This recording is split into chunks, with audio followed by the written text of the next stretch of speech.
Thoughts on the Dhamma by the Venerable Mahasi Sayadaw.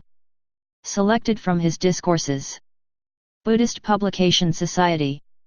Kandy, Sri Lanka. Wheels No. 298 to 299, 300. First published, 1983. BPS Online Edition. Copyright 2006. Buddhist Publication Society, Kandy, Sri Lanka.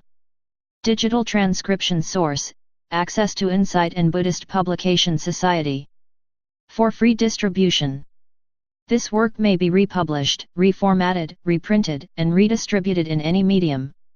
However, any such republication and redistribution is to be made available to the public on a free and unrestricted basis, and translations and other derivative works are to be clearly marked as such.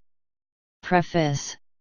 While the present book was in preparation, its author, the Venerable Mahasi Sayadaw of Burma, passed away at the age of 78. Thus, unexpectedly as death so often comes, this publication has turned out to be a memorial issue in honor of one of the outstanding contemporary teachers of Theravada Buddhism, especially in the field of insight meditation, Vipassana. It was not long before he passed away that the Venerable Sayadaw had conveyed his consent to a compilation of his thoughts and observations, chiefly on insight meditation. The selections here presented have been taken from sermons of the Venerable Mahasi Sayadaw dealing with various suttas, discourses of the Buddha. The sermons had been delivered in the Burmese language and were translated into English by various hands. A set of 7 books containing these English translations was published in 1980 by the Buddha Sasana Nagaha Organization of Rangoon, Sasana Yinitha, which gave its kind permission for extracts from these books to be reproduced in the present anthology. These selections have been slightly edited, and references to their sources are given after each extract. A short biography of the venerable author is also included here. In issuing this anthology, it is hoped that the sayings will be found instructive and inspiring, and that they will stimulate the reader to take up earnestly the threefold cultivation of morality, meditation, and wisdom, reaching their culmination in liberating insight wisdom. It was a direct approach to that liberating insight, Vipassana, which the Venerable Mahasi Sayadaw taught for many decades to a very large number of meditators from East and West. Based on the foundations of mindfulness, Satipatthana, he devised an effective method of meditative practice, partly derived from tradition and his own teachers, and partly evolved by himself.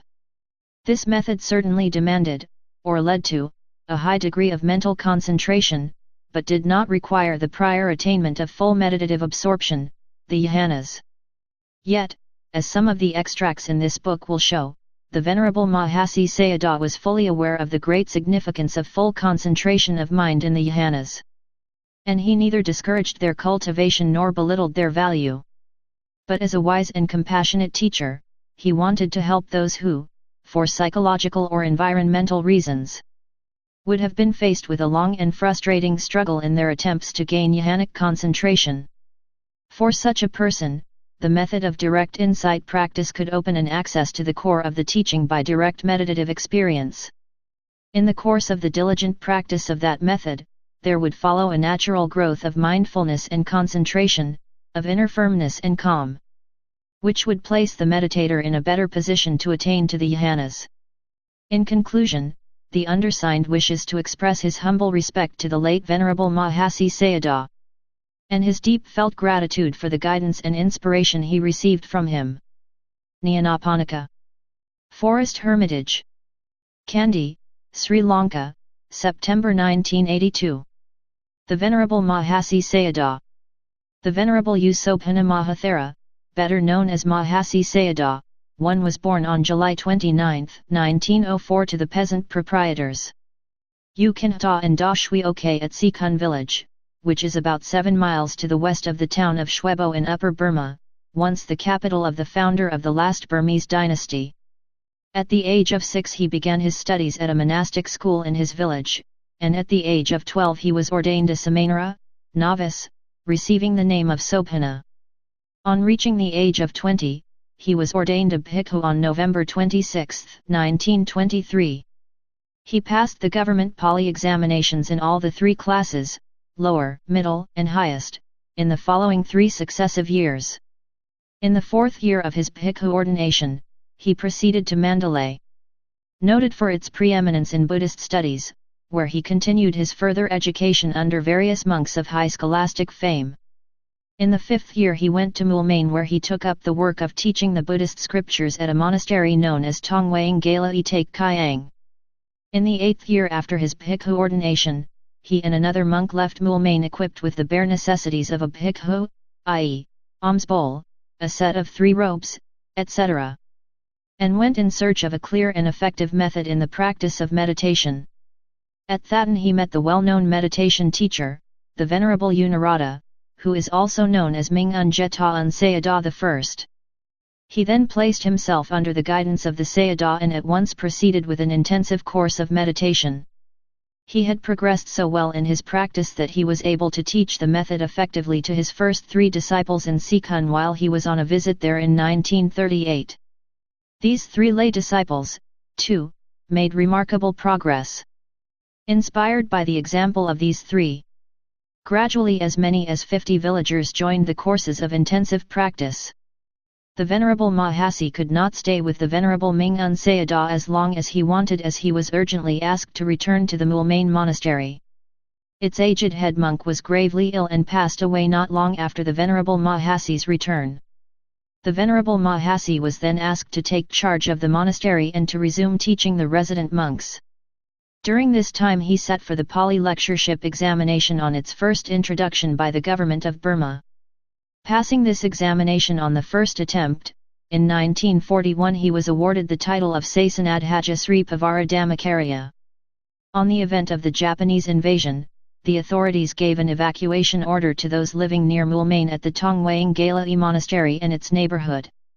These places were close to an airfield and hence exposed to air attacks.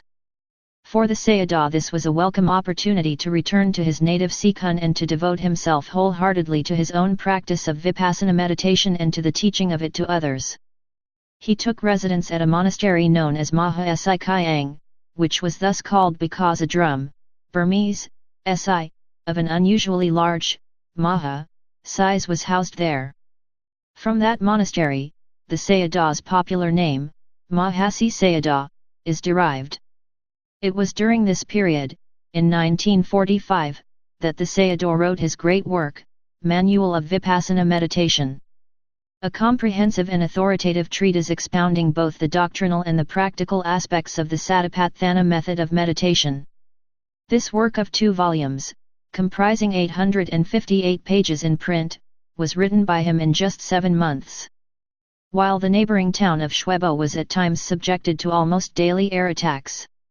So far, only 1 chapter of this work, the 5th, has been translated into English and is published under the title Practical Insight Meditation. Basic and Progressive Stages, Buddhist Publication Society. It did not take long before the reputation of Mahasi Sayadaw as an able teacher of insight meditation, Vipassana, had spread throughout the Shwebo Sagaing region, and attracted the attention of a prominent and very devout Buddhist layman, Sir U Thwin, who was regarded as Burma's elder statesman. It was his wish to promote the inner strength of Buddhism in Burma by setting up a meditation center to be guided by a meditation teacher of proven virtue and ability. After meeting Mahasi Sayadaw and listening to a discourse given by him and to the meditation instructions given to nuns in Sagaing, Sir U Thwin was in no doubt that he had found the ideal person he was looking for. In 1947 the Buddha Sasana Nagaha Organization too was founded in Rangoon with Sir U Thwin as its first president, and with its object the furthering of the study, parayati, and practice, pati, of Buddhism. In 1948 Sir U Thwin donated 5 acres of land at Kokine, Rangoon, to the organization for the erection of a meditation center. It is on this site that the present Thathana, or Sasana, Yinitha, i.e. Buddhist retreat, is situated, which now, however, covers an area of 20 acres, with a large number of buildings. In 1949, the then Prime Minister of Burma, U Nu, and Sir U Thwin requested that the Venerable Mahasi Sayadaw come to Rangoon and give training in meditation practice. On December 4, 1949, the Sayadaw introduced the first group of 25 meditators into the methodical practice of Vipassana meditation. Within a few years of the Sayadaw's arrival in Rangoon, similar meditation centers sprang up all over Burma, until they numbered over 100. In neighboring Theravada countries like Thailand and Sri Lanka, such centers were also established in which the same method was taught and practiced. According to a 1972 census, the total number of meditators trained at all these centers, both in Burma and abroad, had passed the figure of 700,000. In the East and in several Western countries as well, Vipassana courses continue to be conducted. At the historic 6th Buddhist Council, Chatta Sangayana, held at Rangoon for 2 years, culminating in the year 2500 Buddhist era, 1956, the Venerable Mahasi Sayadaw had an important role. He was one of the final editors of the canonical texts, which were recited and thereby approved, in the sessions of the council. Further, he was the questioner, Pakaka, that is, he had to ask the questions concerning the respective canonical texts that were to be recited. They were then answered by an erudite monk with a phenomenal power of memory, by the name of Venerable Visitasarabhivamsa. To appreciate fully the importance of these roles, it may be mentioned that at the first council held 100 days after the passing away of the Buddha, it was the Venerable Mahakassapa who put forth those introductory questions which were then answered by the Venerable Upali and the Venerable Ananda. After the recital of the canonical scriptures, the Tipitaka, had been completed at the Sixth Council. It was decided to continue with a rehearsal of the ancient commentaries and sub-commentaries, preceded by critical editing and scrutiny. In that large task, too, the Sayadaw took prominent part. In the midst of all of these tasks, he was also a prolific and scholarly writer. He authored more than 70 writings and translations, mostly in Burmese, with a few in the Pali language. One of these deserves to be singled out. His Burmese translation of the commentary to the Visuddhimagga, Visuddhimagga Mahattika, which, in 2 large volumes of the Pali original, is even more voluminous than the work commented upon, and presents many difficulties, linguistically and in its contents. In 1957 Mahasi Sayadaw was awarded the title of Agamaha Pandita. Yet even all of this did not exhaust the Sayadaw's remarkable capacity for work in the cause of the Buddha Dhamma. He undertook several travels abroad. The first 2 of his tours were in preparation for the Sixth Council, but were likewise used for preaching and teaching. Thailand, Cambodia, and Vietnam, 1952, India and Sri Lanka, 1953, 1959, Japan, 1957, Indonesia, 1959, America, Hawaii, England, Continental Europe, 1979, England, Sri Lanka, Singapore, Malaysia, Thailand, 1980, Nepal, India, 1981. In the midst of all these manifold and strenuous activities, he never neglected his own meditative life, which had enabled him to give wise guidance to those instructed by him. His outstanding vigor of body and mind and his deep dedication to the Dhamma sustained him through a life of 78 years. On August 14, 1982, the Venerable Mahasi Sayadaw succumbed to a sudden and severe heart attack which he had suffered the night before. Yet on the evening of the 13th, he had still given an introductory explanation to a group of new meditators. The Venerable Mahasi Sayadaw was one of the very rare personalities in whom there was a balanced and high development of both profound erudition linked with a keen intellect and deep and advanced meditative experience. He was also able to teach effectively both Buddhist thought and Buddhist practice. His long career of teaching through the spoken and printed word had a beneficial impact on many hundreds of thousands in the East and in the West. His personal stature and his life's work rank him among the great figures of contemporary Buddhism. Writings of the Venerable Mahasi Sayadaw in English translation, selection. The Progress of Insight Through the Stages of Purification, with the Pali text, 1. Practical Insight Meditation. Basic and Progressive Stages, 1.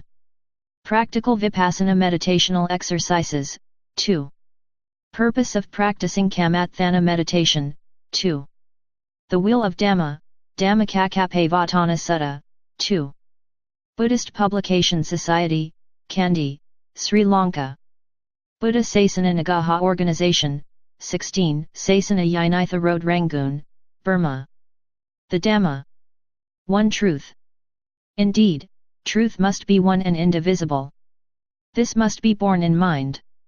Nowadays, when Buddha Dhamma is being disseminated, there should be only one basis of teaching relating to the middle way or the Eightfold Path. The practice of morality, concentration, and acquisition of profound knowledge, and the Four Noble Truths. But if one were preaching that the aims and objects of Buddhism can be achieved without recourse to the actual practice of the Dhamma, we should understand that such a one has strayed from the path. Discourse on to Nibbana via the Noble Eightfold Path. The need for practice. In these days there have cropped up misstatements running counter to what the Buddha actually taught. Knowledge, it is said, is accomplishment, and there is no need for anyone to practice Dhamma once knowledge has been attained. Such a statement virtually amounts to the rejection of the practice of the Dhamma, to the exclusion of the Noble Eightfold Path. But in point of fact, the Noble Eightfold Path is to be constantly practiced. For it is a set of disciplines to be cultivated, bhav-taba, which can generate the power to gain insight into the nature of the path. Without effort, nothing comes up naturally. And yet there is a school of thought which wrongly suggests that making an effort itself is dukkha or unsatisfactoriness, and that therefore, it should not be indulged in. In the face of such dogma, who will be prepared to take the trouble of meditating upon the Noble Eightfold Path and practice its tenets? If there is no one to practice this Dhamma, how can its light shine within him? And in the absence of any insight into the nature of the path, how can one eliminate defilements and attain nibbanic peace? Discourse on to Nibbana via the Noble Eightfold Path. The path in 3 stages. Good Buddhists are in the habit of wishing for realization and attainment of Nibbana whenever they accomplish any meritorious deed. The summum bonum will not, of course, be attained immediately by their mere wishing. It will be attained only in one of the higher planes which they will reach by virtue of their good deeds. And then only if they actually practice developing the Eightfold Path. So, why wait till a future existence? Why not start now and work for liberation in this very life? Discourse on the Wheel of Dhamma. Putting knowledge into practice.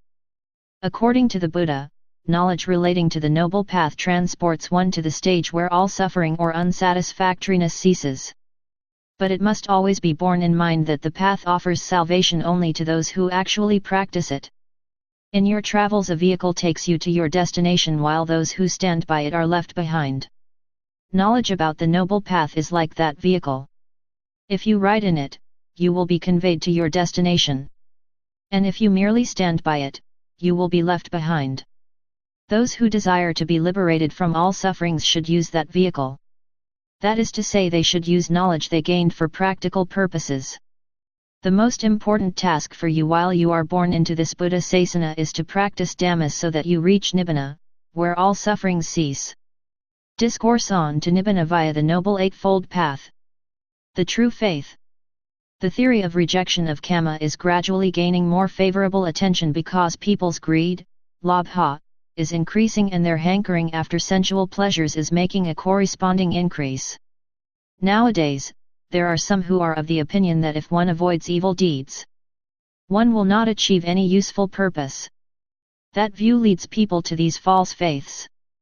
The ignorance of Kama and its effect that is becoming rife now, is the result of overwhelming greed, labha, superimposed by delusion, moha. The Buddha himself realized this, and so he urged people to make efforts to reduce the volume of greed and delusion. Faithful disciples will follow the Buddha's directions and try to reach realization through meditation practice, and thus free themselves from these false faiths. They come to realize that the Kama of the previous existences had made them what they are in the present existence. And the Kama of the present existence, if not yet free of craving, tanha, will determine the state of the next existence. Thus, they confirm their belief in the true faith. Discourse on the Himavata Sutta. The deity's dissatisfaction. Do not have the impression that if one becomes a celestial being owing to one's good deeds, One gets to a place where every wish is fulfilled and one does not need to have any more wishes. That is, one would be satisfied to the full. No being is ever satisfied with what has been given, and will always ask for more. To get more, further efforts have to be made, and suffering ensues from these efforts. Discourse on the Himavata Sutta. The Great Pity. Men are just living their lives without being actually aware of the slow and gradual deterioration of their bodies, and the onset of disease of one kind or another till at the last moment when nothing can be done to cure the disease, death is at hand. Then only do they realize the sad fact.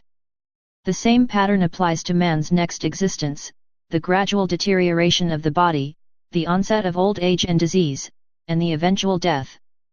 This the Buddha perceived. He surveyed millions of ailing beings and dying beings, and the sorrows of those who are near and dear to them. And a great pity arose in him. Millions upon millions is the current term, but in reality the number is countless. If the history of a being's existences were to be illustrated pictorially, the pictures so depicted would fill the entire surface of the earth, and more space would be needed.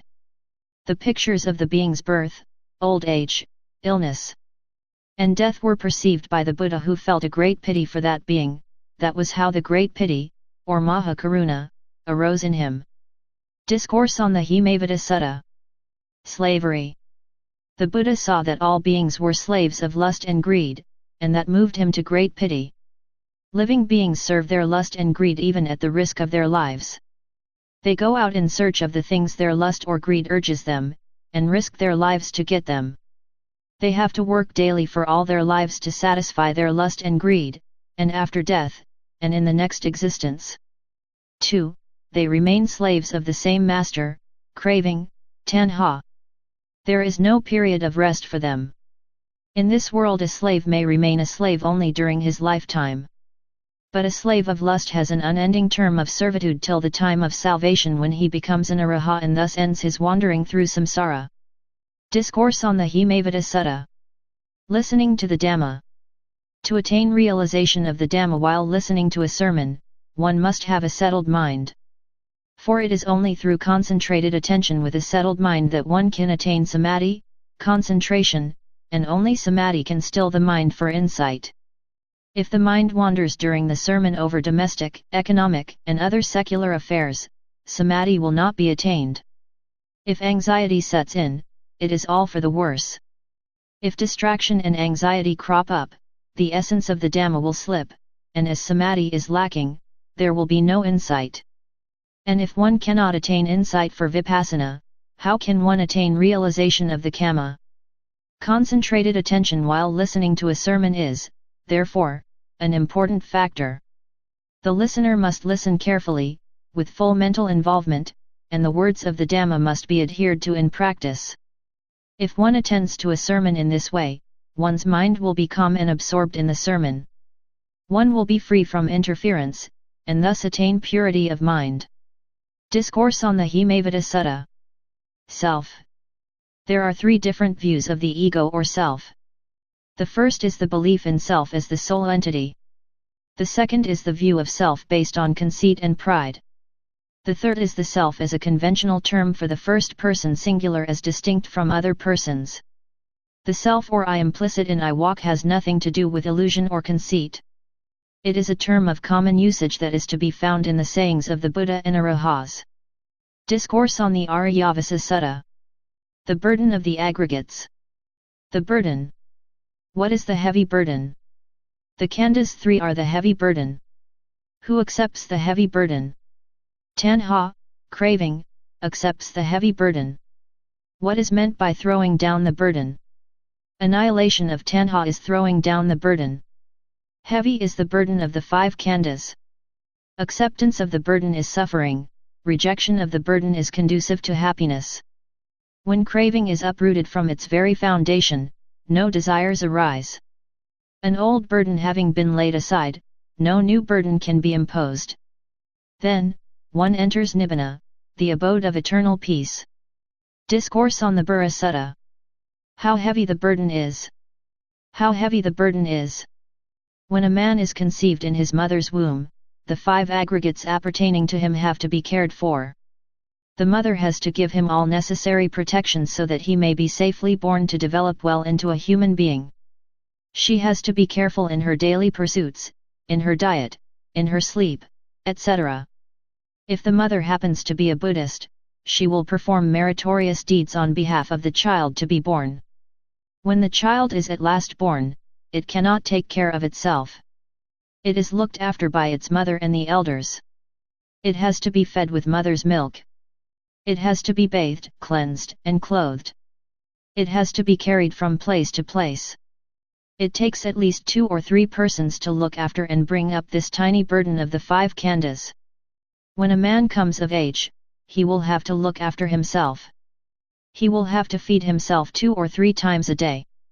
If he likes good food, he will have to make special efforts to get it.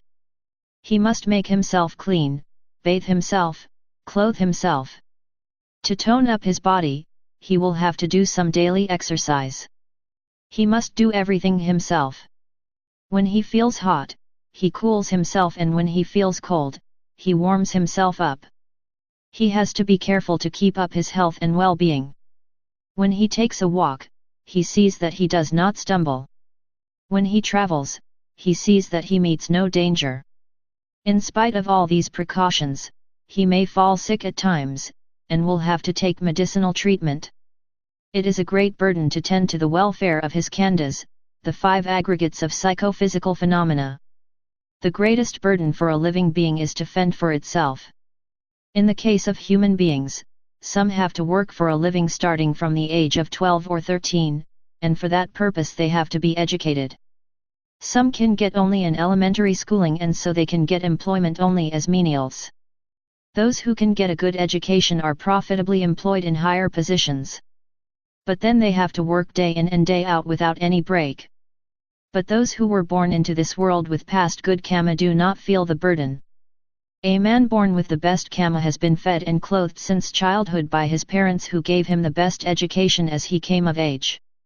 Even when he grows to be a man, they continue to give him all support to raise him up into a man of position who can fulfill his desires and wants. Such a fortunate man may not know how heavy the burden of life is. Those whose past karma is not good never know affluence. As children they know only hunger, not being able to eat what they would like to eat or dress in a way that they would like to dress. Now that they have grown up, they are just trying to keep their body and soul together. Some do not even have their daily quota of rice ready for the table. Some have to get up early to pound rice for cooking. Some do not even have that rice, and so they have to borrow some from their neighbors. If you want to know more about this life, go to poor men's quarters and make inquiries yourself. Discourse on the Burra Sutta. Carrying the heavy burden. This body, one of the khandhas, is a heavy burden. Serving it means carrying the heavy burden. When we feed and clothe it, we are carrying the burden. That means we are servants to the aggregate of matter, Rupakhandha. Having fed and clothed the body, we must also see to it that it is sound and happy both in the physical and psychological sense. This is serving the aggregate of feeling, Vedanakhandha. Again, we must see that this body experiences good sights and sounds. This is concerned with consciousness. Therefore we are serving the aggregate of consciousness, Vinanakhandha. These 3 burdens are quite obvious. Rupakhandha says, feed me well. Give me what I like to eat, if not, I shall make myself ill or weak. Or, worse still, I shall make myself die. Then we shall have to try to please it. Then Vedanakhandha also says, give me pleasurable sensations. If not, I shall make myself painful and regretful. Or, worse still, I shall make myself die. Then we shall have to hanker after pleasurable sensations to serve its needs. Then Vinanakhandha also says, give me good sights. Give me good sounds. I want pleasant sense objects. Find them for me, if not, I shall make myself unhappy and frightful. Eventually I shall make myself die. Then we shall have to do its biddings. It is as if all these 3 khandhas are perpetually threatening us. So we cannot help complying with their demands, and this compliance is a great burden on us. The aggregate of volitional activities, Sankarakhandha, is another burden. Life demands that we satisfy our daily needs and desires, and for that satisfaction we have to be active. We must be working all the time. This round of human activities gets encouragement from our volition prompted by desire.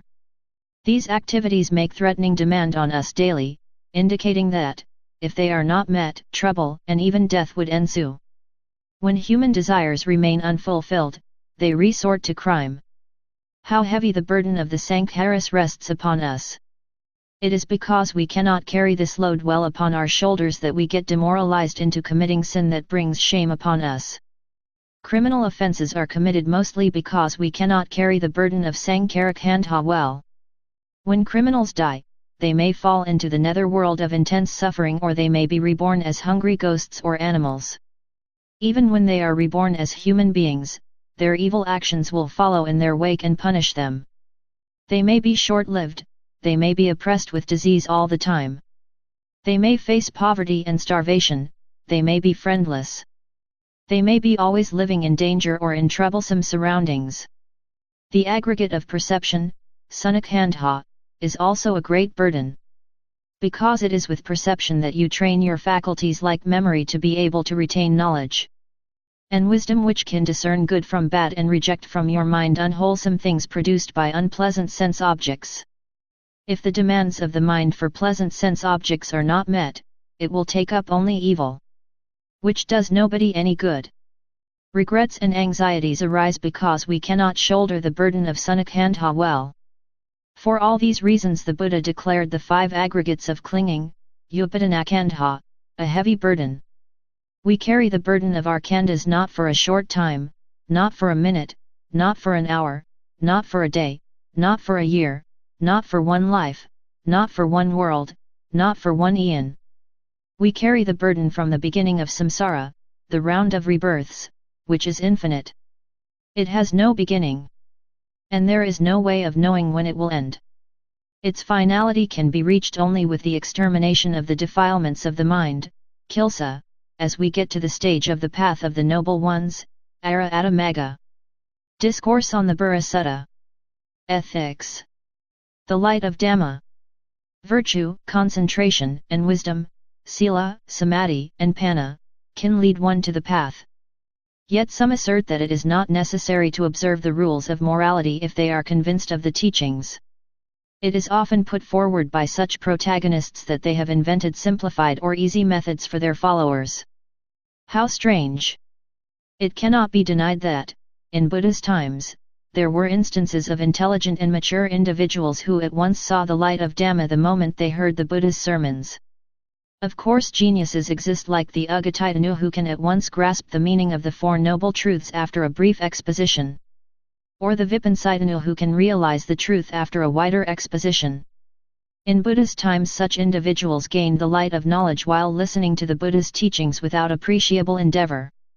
But when it comes to an ordinary Nyaya individual who has to be guided for the gradual realization of truth, even the Buddha may not be able to let him see the light of Dhamma all at once. So, the following verse of the canonical Dhammapada, stanza 276, as taught by Buddha, should serve one as a reminder. In an expanded paraphrase, you should strive for the annihilation of all potentials of defilements. Tathagatas can only show you the way. You yourself must practice meditation on the objects for samatha, concentration, and vipassana, meditation. Only then will you be liberated from the bonds of defilements that destroy what is wholesome and moral. Discourse on to Nibbana via the Noble Eightfold Path. Keeping the precepts. Noble ones who have attained the first stage of sainthood, the Aryas, adore the 5 precepts. They do not want to break them, they are always anxious not to break the sila. They observe the precepts not because they are afraid that others would censure them, but because they want to keep their minds in purity, and purity of mind can be achieved only by observance of the 5 precepts. Not only during this life, but in all future existences they do not want to fail in keeping the precepts. They may not know that they have become stream enterers, sotapanna, in their previous existence. But they do know that they must observe the 5 precepts fully and with no fault. Sometimes one comes across a person who has never since his infancy done any evil deed such as killing or stealing. He was not given any particular instructions by his parents, but he knows by himself what is an evil deed and refrains from it. He has kept his virtue pure since his childhood. Maybe he had achieved a special insight of the Dhamma in his previous existence. There are also instances of persons who, though born of non-Buddhist parents, have come to the East to practice meditation. Maybe such persons have had some practice of observance of the Buddha's Dhamma in their previous existences. These are interesting instances, and their cases must be evaluated in accord with the extent and depth of their study and practice of the Dhamma. Discourse on the Himavata Sutta. On kindness and charity. All human behavior resulting from the practice, in deed, in word, and in thought, of loving kindness shall be rendered memorable throughout one's life. Where love, compassion, and respect pervade human society, there shall one find enduring unity. Acts of charity inspired by loving kindness live long in human memory, generating love and respect among mankind, thus laying foundations for the unity of the whole world. Discourse on to Nibbana via the Noble Eightfold Path. Ill will. Ill will, Vyapada, is one of the 5 hindrances on the holy path. It is like a disease that creates distaste for good food and makes the sick man listless and apathetic. Ill will makes us irritable, bad-tempered, and suspicious. We do not trust even our friend who is on good terms with the man we dislike. A man who has ill will should regard himself as suffering from a disease. Unless it is treated promptly, it may gain ground and lead to death. Likewise, the effect of unrestrained ill will may be disastrous, as is evident in the newspaper reports of violent crimes. Discourse on the Aryavasa Sutta. Killing in self-defense. Once, a writer said in one of the journals that a streamenterer, Sotapanna, will not kill others. But if anyone comes to kill him, he will kill his attacker. That writer declared that he made that statement after a research of the nature of the human mind. That is ridiculous. I just wonder whose mind he had made a research of, and how he could do that. He must have made a research of his own mind. He might have thought he was a Sotapanna. He might have asked himself if he would allow the attacker to kill him when he had an effective weapon to return the attack by way of defense. And it might have been his own answer that he would attack the attacker first. From his personal attitude he obtained the conclusions which he expressed in his article. According to the tenets of Buddhism, this is a ridiculous statement. The very fact that one thinks one can and should retaliate if attacked, proves that one is not a streamenterer. For according to Buddhist tenets, the person entertaining such a notion is a mere puthujjana, an ordinary worldling, definitely not a streamenterer. A real Sotapanna would not kill even a flea or a bug, not to say a human being. This fact must be remembered once and for all. Discourse on the Himavata Sutta. Concentration. The need for concentration. There are some teachers who instruct their audience to keep their minds free and relaxed instead of concentrating on meditation points because concentration, they say, restricts the mind. This is in contravention of the Buddha's instructions, although it assumes an appearance of the Buddha's teachings. If, according to these teachers, the mind is set free, it will surely indulge in fond thoughts and may even revel in sensual pleasures. Discourse on the Himavata Sutta. Samadhi. Some are saying that samadhi, concentration of mind, is not necessary, that if one just ponders upon the 2 wisdom factors of the Eightfold Path, namely, right understanding, samadhi, and right thought, samasankappa, there is no need to make a note of arising and vanishing. This is a skipping of the area of samadhi. Jhana samadhi is indeed the best to attain. But failing that, one should acquire momentary concentration, Khanika samadhi, which is equivalent to access concentration. Otherwise, it is not real insight wisdom. So said the Buddha. Bhikkhus, try to acquire samadhi. A bhikkhu who has a stable mind knows the truth. What is knowing the truth? It is knowing that the I, cakkhu, is non-permanent, that visual form, rupa, is non-permanent, and that visual consciousness, Kakavinana, is non-permanent. So it is clear that without samadhi one cannot acquire vipassana knowledge and attain the knowledge of the supramundane paths and fruits, Magga-phalanana. One can, therefore, decide that knowledge outside of samadhi is not vipassana knowledge, and that without vipassana knowledge one cannot attain nibbana. Discourse on the Himavata Sutta. Becoming and dissolution. A bubble bursts soon after it has been formed. A mirage conjures up an image of reality which disappears on close examination. There is absolutely no substance in either of them. This is common knowledge. As we know their true nature, so also must we know the true nature of the phenomena. When a meditator acquires knowledge of concentration through the observance of the dissolution of the aggregates, khandha, he will discover that the known object and the knowing mind are all in a state of flux. Now appearing, now vanishing. They are transitory. There is no essence or substance worthy to be named mine in them. They signify only the processes of becoming and dissolution. Discourse on the Burra Sutta. Meditation. Instructions to the meditator. To develop mindfulness and gain insight knowledge, the following points must be borne in mind. Recognize correctly all physical behavior as it arises. Recognize correctly all mental behavior as it arises. Recognize every feeling, pleasant, unpleasant, or indifferent, as it arises. Know, with an analytical mind, every mental object as it arises. Discourse on to Nibbana via the Noble Eightfold Path. Knowledge deepens through practice. If the path is practiced to gain direct personal experience, it is usual that knowledge deepens as time goes on. Discourse on the Wheel of Dhamma. Initial doubt. Some people who have never meditated may have some doubt, and no wonder. For only seeing is believing. And their skepticism is due to their lack of experience.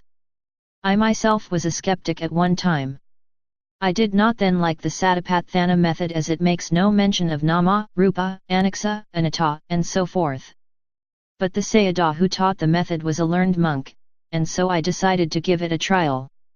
At first I made little progress because I still had a lingering doubt about the method which, in my view, had nothing to do with ultimate reality. It was only later on when I had followed the method seriously that its significance dawned on me. I realized then that it is the best method of meditation since it calls for attentiveness to everything that is to be known, leaving no room for absent-mindedness. So the Buddha describes the Satipatthana method as the only way, Ikayanomago. Discourse on the Aryavasa Sutta. A very effective remedy. If you suffer from ill health or disease, and if you have no other remedy to alleviate the pain and suffering, the meditation practice upon the suffering of illness can give at least some relief if it cannot give you a complete cure. If the pain and suffering remain in your body, the meditation practice can render relief to your mind. But if you are angry or irritated by the physical suffering, your mind will suffer, too. The Buddha compared this dual suffering to being pierced by two thorns at the same time. Let us say a man has a thorn in his flesh, and he tries to extract the thorn by piercing another thorn into his flesh. The second thorn breaks into the flesh without being able to extract the first thorn. Then the man suffers the pain from two thorns at the same time. So also, the person who cannot make a note of the physical pain in a meditation manner suffers both physical and mental pain. But if he can ponder well upon the physical pain, he will suffer only that pain, and will not suffer mental pain. This kind of suffering, only physical pain, is like that suffered by the Buddha and Arahats. For they, too, suffer physical pain. They suffer from ill effects of heat and cold, insect bites, and other kinds of discomfort. Though they suffer from the physical dukkha, their minds remain stable, so they do not suffer mental pain. The meditation method is a very effective remedy for physical pain and suffering. Discourse on Lokadhamma. Depression. We should keep in mind the law of karma, the Buddha's teaching that everything happens according to one's actions, and bear our misfortunes calmly. The best remedy in a crisis is the practice of samatha or vipassana. If sorrow, grief, or depression afflicts us, during meditation hours such unwholesome states of consciousness must be noted and removed. The Buddha describes the Satipatthana method as the only way to get over grief and end all suffering. So long as we keep ourselves mindful according to Satipatthana teaching, we never feel depressed, and if depression arises, it passes away when we focus our attention on it. Discourse on the Sakhipanha Sutta. Despair. Some meditators are disheartened because of their weak concentration at the outset. But as a result, some redouble their effort and attain unusual insights. So the meditator may benefit by his despair at this stage. According to the commentaries, we should welcome the despair that results from non-fulfillment of desire in connection with renunciation, meditation, reflection, and jhana. Sorrow is wholesome when it arises from frustration over any effort to promote one's spiritual life, such as the effort to join the holy order, the effort to attain insight, and so forth. We should welcome such sorrow, for it may spur effort and lead to progress on the path. It is not, however, to be sought deliberately. The best thing is to have wholesome joy in the search for enlightenment. Discourse on the Sakhipanha Sutta. Strenuous effort. Strenuous, relentless efforts in meditation practices for achievement of concentration and insight should not be misconceived as a form of self-torture. Leaving aside meditation practices, even the keeping of the moral precepts which may entail some physical discomfort and abstention, is not to be regarded as a practice of self-mortification. In the practice of concentration and insight meditation, patience and self-control, Khanti Samvara, play an important role. They are important factors for the successful practice of both. Therefore, unpleasant physical discomfort should be borne with patience. The self-control practiced thus is not self-mortification, inasmuch as its goal is not the afflicting and enduring of pain but one's progress in virtue. Concentration, and wisdom, sila, samadhi, panna, as enjoined by the Buddha. Discourse on the Wheel of Dhamma. How to avoid the two extremes. Of the five sense objects, namely, sight, sound, smell, taste, and touch, those objects which would not violate observance of the precepts or which would be helpful to the practice of Dhamma may be made use of. Eating food which should be normally eaten, wearing clothes which should be normally worn, contributes to easeful practice of Dhamma, thus avoiding the extreme austerity of self-mortification. Necessary material goods such as food, clothing, medicine, and shelter should be used, accompanied either by reflective contemplation or the practice of concentration or insight meditation. Every time contact is made with the five sense objects, they should be noted as objects of insight meditation. By adopting a reflective mood or by noting these sense objects as objects of insight meditation, partaking of necessary food, clothing, etc., does not develop into enjoying them with delight or pleasure, thereby avoiding the other extreme of indulgence in sensuous pleasures. The Blessed One declared, therefore, that having avoided these two extremes, parts, practices, I have come to understand the middle path. Discourse on the Wheel of Dhamma. Purity of mind. You have purity of mind when you are mindful. It is a mistake to think that one can attain it only when one enters meditative absorption, jhana.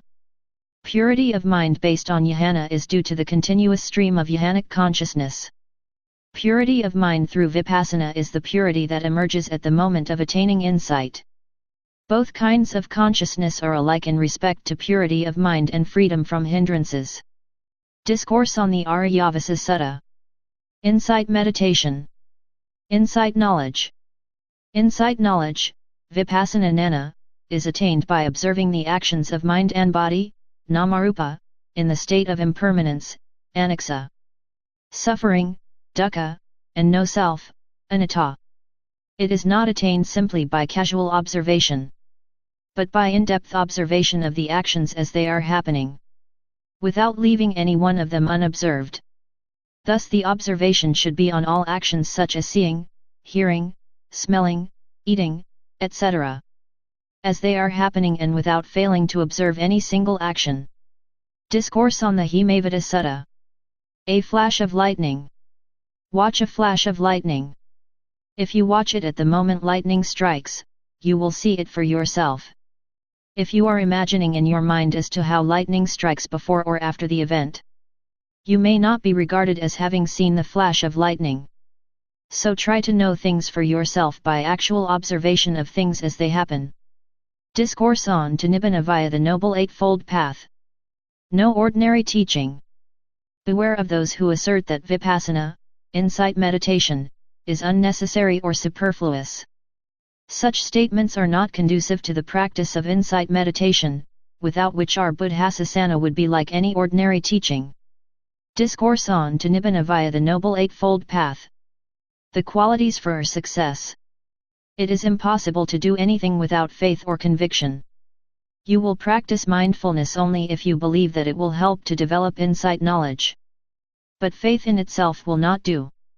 You need, too, a strong will and unrelenting effort to attain the path and Nibbana.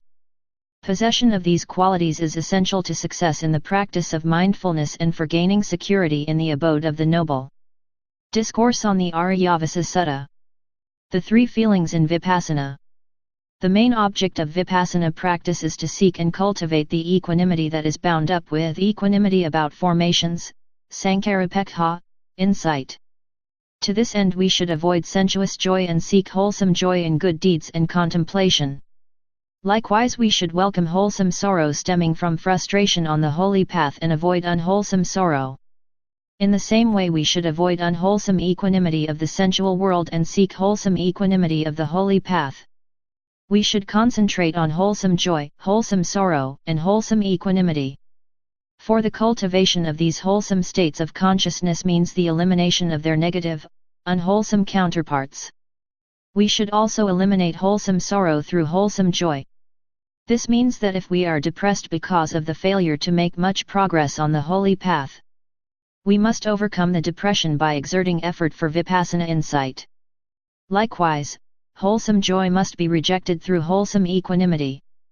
Thus equanimity about formations, sankarapekha, insight with joy or with equanimity is only a step removed from the holy path and fruition. Discourse on the Sakapanha Sutta. Intrinsic knowledge. Here we are not concerned with mere perception but with insight knowledge which can be gained only through actual practice. When you personally watch people going through a gate, you will notice for yourself their goings and comings. You need not depend on others to know at second hand that they are going in and out of the gate. In the same way if you yourself watch and note the six sense doors, the eye door, the ear door, etc., you will actually see how nama and rupa arise and pass away without resorting to the process of reflecting. Take another example. Place a mirror at the roadside. All pedestrians and vehicles will be reflected in the mirror in their true nature. If you watch and note them, you will see them as they really are. In the same way if you watch and note with mindfulness all that appears at the six sense doors, you will notice the sense objects, which have no consciousness, arising while the mind, the subject that possesses the consciousness, is taking cognizance of such arising. Then both the object and the subject pass away. Then this process is renewed. The meditator will then come to realize that this is the phenomenon of nama and rupa arising and passing away. Consciousness and corporeality are, after all, not everlasting. They are not permanent. They are suffering. They are unsubstantial. When you note the working of nama and rupa, you will come to know their true nature. Having known their true nature, what remains there to be thought of and considered? So one does not get at the nature of things by merely thinking about nama and rupa, without actually noting how they arise and pass away. Having come face to face with them, are you going to argue their existence? And it does not stand to reason if one merely recites, arising, passing away, without actually noting the actual process. The knowledge acquired by this method of thinking or reciting is not intrinsic but mere second-hand knowledge gained through books. The essence of insight meditation, therefore, is to note personally all dhammas and phenomena as they occur. Discourse on the Burra Sutta. The knower and the known. When a vipassana meditator's insight meditation becomes strengthened, right thoughts direct his mind to the realities of the sense objects on which he concentrates, eventually he will get right views. All this happens in this way. As one begins to reach the stage of mindfulness and subsequently of purity of mind, one will be able to distinguish the knowing mind from the object known. For instance, when one is meditating on the rising and falling of the abdominal wall, one may be able to distinguish the phenomenon of rising and falling from the mind that knows it. In much the same way, in the process of walking, one may notice that the act of raising the foot, extending forward, and putting it down is different from the mind motivating the movement. In this way nama, the knower, can be distinguished from rupa, the known. This can be effected without any preconception. One recognizes the phenomena without giving any thought to them. In other words, recognition is spontaneous. As the power of concentration of the meditator gains strength, and his wisdom gets sharpened thereby, he will come to realize the fact that his knees bend because he wishes them to bend. He walks because he wants to. He sees because he has eyes to see, and the object to be seen is there. He hears because he has ears to hear, and the object to be heard is there. He enjoys life because his karma is favorable. In this way he is enabled to distinguish between cause and effect with reference to every phenomenon that takes place. Discourse on to Nibbana via the Noble Eightfold Path. Empirical knowledge. Our main object is to attain insight knowledge, which is accessible only through empirical approach. Through experience, the meditator observes the distinction between mind and matter, and he realizes the impermanence of everything. Experience may be followed by explanation on the part of the teacher, but not the other way around. For real knowledge has nothing to do with preconceived notions but is based on personal experience. The empirical knowledge acquired by the meditator is distinct and clear. In the course of his practice he comes to see nothing except the vanishing of everything. This is called Bhagnana, knowledge of dissolution, which he learns to understand neither from scriptures nor a teacher, but from experience. As he keeps on meditating, he becomes more and more mindful until his mindfulness becomes perfect at the last stage on the noble path. Discourse on the Aryavasa Sutta. Conviction in Anicca. When the realities of nama and rupa are known, the meditator will realize that things come into being only to pass away. Hutva abhavato anikkam, the commentaries say. Having become, things cease to exist, and that is impermanence.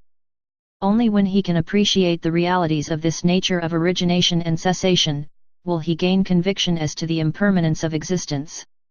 Discourse on to Nibbana via the Noble Eightfold Path. The law of impermanence. Once you are convinced of the law of impermanence, your mind will be detached from the idea of permanence. When you reach that stage, ignorance will be dispelled from your mind. Then you will be able to get away from sankhara, or volitional formations, which constitute karma that produces rebirth. Now you see a flash of Nibbana. Discourse on to Nibbana via the Noble Eightfold Path. Ego belief. Believers in the Dhamma who have acquired some knowledge about the fundamentals relating to nama, rupa, anicca, impermanence, dukkha, unsatisfactoriness, and anatta, egolessness, insubstantiality, should take up the practice of insight meditation. It involves noting mind and matter in a state of flux at the six sense doors in accordance with instructions relating to the establishment of mindfulness, satipatthana. Note what the eyes see, note what ears hear, note what the nose smells. Note what the tongue tastes, note what the body contacts, note what the mind thinks. And then you will come to know all that is to be known in accordance with the degree of perfection you have acquired. As a meditator practices mindfulness, his power of concentration will become strengthened and his mind purified. Then he will be able to distinguish the nama, or the mind that knows, and the rupa, or body that is known. Then he will come to realize the absence of the thing called atta or self, or I. Repeated noting will lead him on to the knowledge of the causes and effects of nama and rupa. In the end, the idea of self will be utterly destroyed. Before the practice of mindfulness he might be wondering if a self existed in the past, and is still existing at the present moment, and will exist in the future. After the vipassana practice all such doubts will be resolved as the true nature of the phenomena is understood. As the meditator continues noting, he will find that the sense objects, together with the consciousness directed at them, vanish. They are all impermanent. They just arise and pass away of their own accord. What is not permanent is not satisfactory. Nothing is substantial. Then, what is there to cling to as I or mine? All phenomena are in a state of flux, now arising, now passing away. Contemplating on these matters, one can, by the conviction of one's own experience, do away with the idea of atta. Some would like to think that noting merely the arising and passing away of nama or rupa is not enough. They would prefer to speculate at some length on what nama or rupa or the phenomena are. Such speculations are not based on self-acquired knowledge gained through actual practice, but on hearsay or book knowledge. Insight knowledge is perceptual and not intellectual. Discourse on the Burra Sutta. Self-discovery. The 5 aggregates of grasping must be learned well. You do not learn them by rote. You learn them by actual experience and practice. You must try to realize yourself the phenomena of arising and passing away of mind, nama, and body, rupa. Vipassana means the insight you gain through your own inquiry and effort. Only after self-discovery as a result of meditation will all doubts about the non-existence of self or ego be dispelled. Then only can it be said with certainty that there is none which can be called an entity. And that what appears to be an entity is, after all, an aggregate of mental and bodily processes. As you become illumined with this realization, you will come to understand the law of cause and effect. As you continue to meditate on this causality, you will encounter the state of flux, or the constant arising and passing away of mind, nama, and body, rupa, which, after all, are not permanent. Discourse on to Nibbana via the Noble Eightfold Path. The path factors in Vipassana. A meditator has to note and observe every object that appears to him via the 6 sense doors. This he does with an effort, and that is the right effort. Then he has to keep his mind on what he has noted so as to be aware of it. And that is the right mindfulness. As he has to be mindful, his mind will have to be fixed or concentrated on the object. And that is the right concentration. These 3 constituents of the path, magga, right effort, right mindfulness, and right concentration are grouped under the heading of concentration, samadhi. They are the samadhi magga. Then there is the process of thinking out what existence really is, which is classified as right thinking or right thought. As a result of this right thinking, we have the right view. These 2 are grouped under the heading of wisdom, panna. They are the panna magga. All these 5 in the samadhi and panna sections are together classified as karika magga, or the activators, which combine their efforts in the process of simultaneously noting and knowing. Right speech, right action, and right livelihood constitute the section on virtue. They are the sila magga, which may generally be deemed to have been fulfilled before the meditator takes up insight meditation. During the period of meditation, these 3 sila magga, path factors of virtue, remain unpolluted. In fact, they get more and more purified as time goes on. With these 3 in this group added to the 5 in the previous groups, we have the 8 path factors as appearing in Vipassana, and hence called Vipassana Magga, on which we are to meditate. Again, in the development of insight meditation, basic qualities of the elementary path, Mula Magga, must be fulfilled. Of them, the first and foremost is the firm conviction that beings are the responsible owners of their actions, Kammasakata Samadhithi, a view well established in the law of Kamma. Only when a meditator has absolute faith in this law of action and its consequences, can he practice Vipassana. He must believe that the result of carrying out Vipassana or meditation exercises can lead him to the path, to its fruition and finally to Nibbana. It is only with this faith that he will be able to exert right effort. Discourse on to Nibbana via the Noble Eightfold Path. Mindful perception leads to detachment. In the seen there should be only the seen, in the heard only the heard, in the sensed only the sensed. In the cognized only the cognized. This was the Buddha's instruction to Malunkyaputta and Bhaya. 4. One must note what is seen as seen and no more. That is the general idea. For meditation practice, however, one must note the beginning of any object or sense as it is in the process of happening. If one could concentrate on each phenomenon distinctly and separately, one would not feel any attachment or desire, and thus craving, tanha, is gotten rid of. Discourse on the Himavata Sutta. The Unseen and the Seen.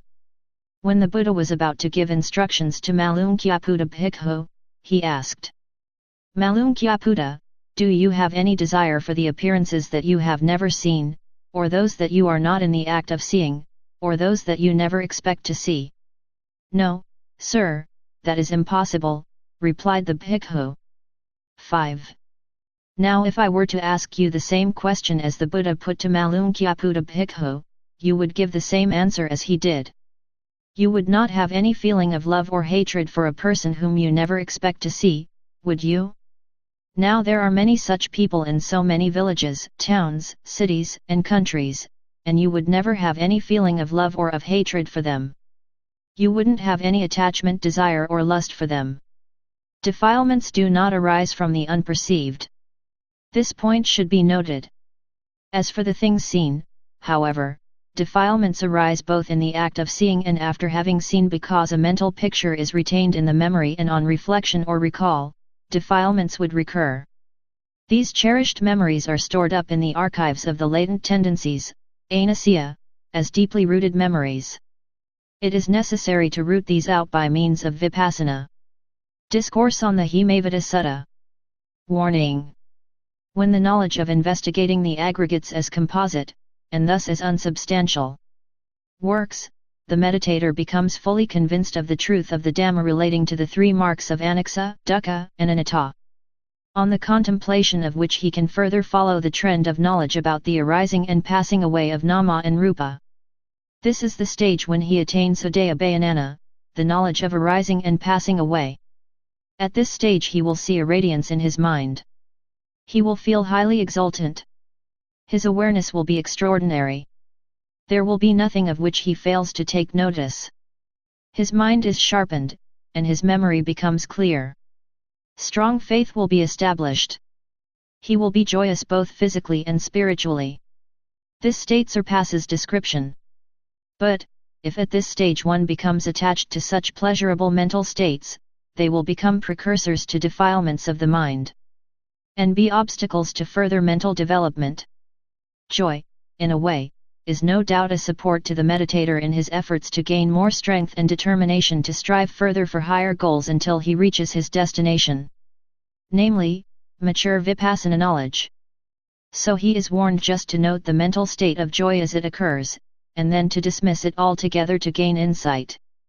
Discourse on to Nibbana via the Noble Eightfold Path. Eliminating the unwanted. Every moment of mindfulness means the gradual destruction of latent defilements. It is somewhat like cutting away a piece of wood with a small axe, every stroke helping to get rid of the unwanted fragments of wood. Discourse on the Aryavasa Sutta. Penetrative insight. Nama and Rupa, or the truth of suffering, is seen as impermanent, as suffering, or as non-self. Every time they are seen thus, there is no chance for craving to make their appearance. Thus there is liberation from craving and clinging. It is called knowing the truth of origination by abandonment, pahanabhasamaya, though not by realization. Every time Rupa and Nama become subjected to his awareness, the meditator is free from ignorance, avijja, that could lead him to the wrong path. Being thus free from avijja, he is free from the ills of Sankara Vinana. This is a temporary cessation of ills, Tadanganara Asaka. This temporary cessation of ills is realized by vipassana at every instance of noting, but not as its object of contemplation. Things hidden behind heavy curtains or thick walls become visible when these barriers are shattered asunder or windows are opened out. Likewise the Four Noble Truths are kept hidden behind avijja, which takes note of that which is wrong but covers up that which is right. By developing the Eightfold Path through meditation exercises, truths which were not known before become apparent through vipassana knowledge, the knowledge of the Noble Path. Avijja has been penetrated, and the Noble Truths become known by means of penetrative insight. Discourse on the Wheel of Dhamma.